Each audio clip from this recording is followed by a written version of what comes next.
बिहार विधानसभा 2025 का चुनाव आगामी कुछ ही महीनों में होने वाला है और सभी दलों के तमाम प्रत्याशी टिकट के जुगाड़ में अभी से ही लगे हुए हैं।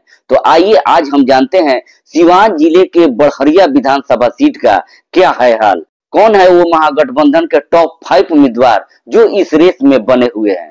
आपको बता दें कि बड़हरिया विधानसभा सीट पर अभी महागठबंधन समर्थित राजद का कब्जा है और राजद के बच्चा जी पांडे अभी निवर्तमान विधायक हैं। सिटिंग विधायक बच्चा जी पांडे का दावा सबसे मजबूत माना जाता है। तो आइए जानते हैं कि इनका मजबूत पक्ष और कमजोर पक्ष क्या है।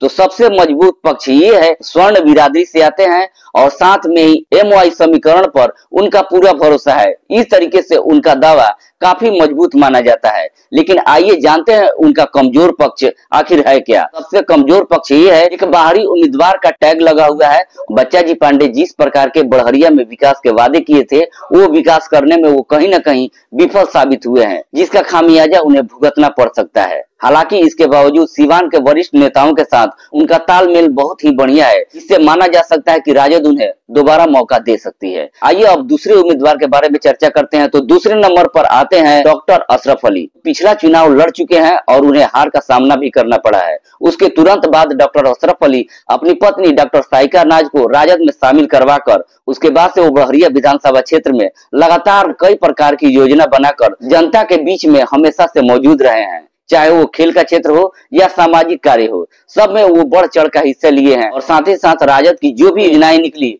उसका उन्होंने बढ़ चढ़कर उसमें हिस्सा लिया है। और सबसे मजबूत पक्ष उनका माना जा रहा है, हमेशा क्षेत्र में उपलब्ध रहना और हमेशा लोगों के बीच में लगातार संपर्क करना। उनका यह एक मजबूत पक्ष साबित हो सकता है। हालांकि ये भी टिकट की रेस में दोनों पति पत्नी बने हुए हैं। आइए अब हम बात करते हैं तीसरे नंबर के उम्मीदवार की जो इस रेस में शामिल है।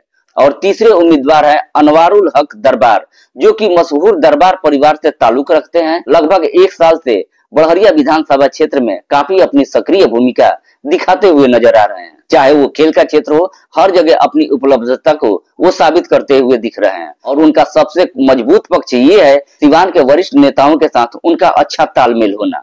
सबसे उनका कमजोर पक्ष है कि जनता के साथ सीधे जुड़ाव नहीं होना और साथ ही साथ दूर दराज के गाँवों में अपना संपर्क स्थापित नहीं करना, यह उनके लिए नुकसान साबित हो सकता है। हालांकि ये भी टिकटों की रेस में लगातार बने हुए हैं। आइए जानते हैं चौथे प्रत्याशी के बारे में जो कि इस रेस में बने हुए हैं। चौथे प्रत्याशी हैं बड़हरिया प्रखंड प्रमुख रहीमा खातून के पति मिनहाज उर्फ सल्लू भाई। आइए जानते हैं इनका सबसे मजबूत पक्ष। सबसे इनका मजबूत पक्ष है कि मोहम्मद शहाबुद्दीन के पुत्र ओसामा साहब के ये काफी करीबी और नजदीकी माने जाते हैं, जिसका फायदा इन्हें मिल सकता है। और साथ ही बड़हरिया के प्रमुख रहीमा खातून ने जिस प्रकार से पूरे बड़हरिया प्रखंड क्षेत्र में विकास का जाल बिछा रखा है, इसका फायदा उन्हें मिल सकता है। मिनहाज उर्फ सल्लू भाई इस रेस में भी बने हुए हैं। आइए अब बात करते हैं 5वें कैंडिडेट रिजवान अहमद। जी हाँ, रिजवान अहमद के बारे में आपको बता दें कि रिजवान अहमद कांग्रेस के नेता हैं। हालांकि जब भी चुनाव आता है तो वो पार्टी से बगावत करके निर्दलीय चुनाव लड़ते हैं